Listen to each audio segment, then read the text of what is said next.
Hey math fans, we're on section 4.2.1. Let's get started.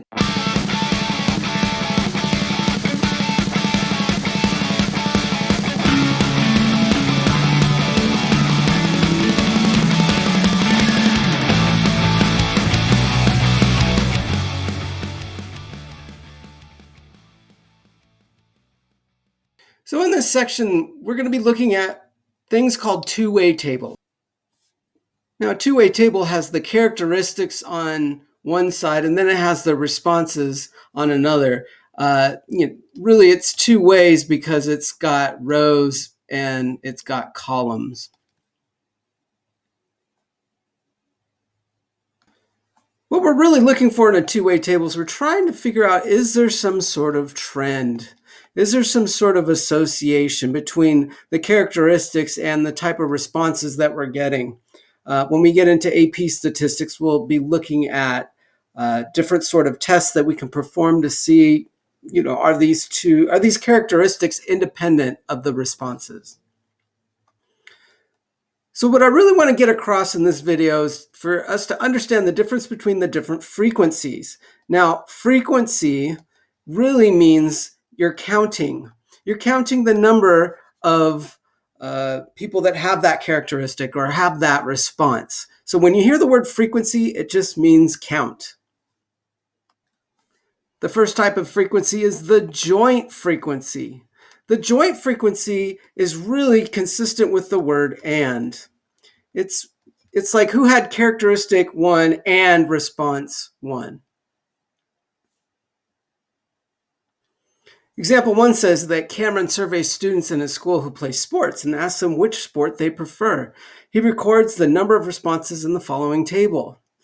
So I could ask you, what's the joint frequency of male students who play or who prefer to play tennis?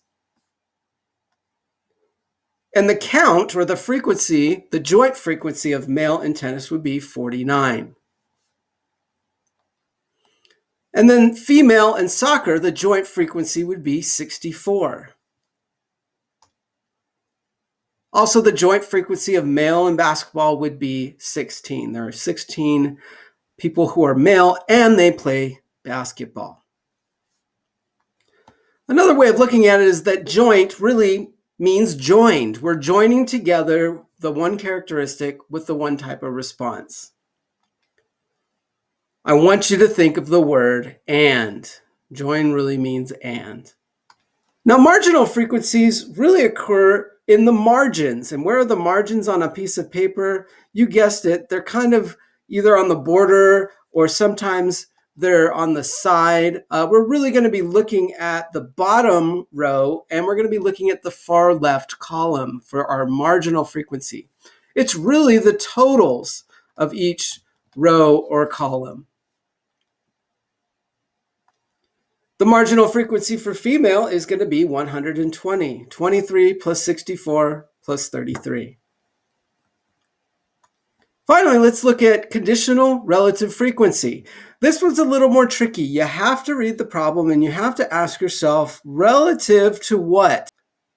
And it will say it in the problem.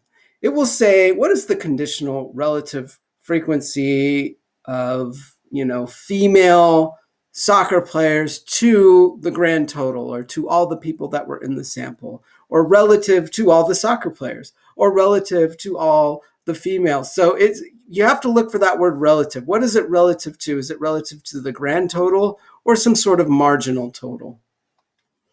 One of the first things we should do when we're finding conditional relative frequency is we should always find those marginal frequencies first, also find the grand total, and that way it will make finding these conditional relative frequencies a lot easier. Let's say we want to find the trend for males. So what kind of trends can we see in the male category? Well, then that means really we're going to look at the conditional relative frequency, but really we're asking ourselves relative to the males. So what we could do is we could say that there are 49 tennis players who are male, and we could divide that relative to the 117 males. And so we could get that total, or that conditional relative frequency. We could also say that 52 divided by the 117, and then finally the 16 divided by the 117. And what each of these will give us is any sort of trend for that characteristic. And that's going to do it for this section. We'll see you in class.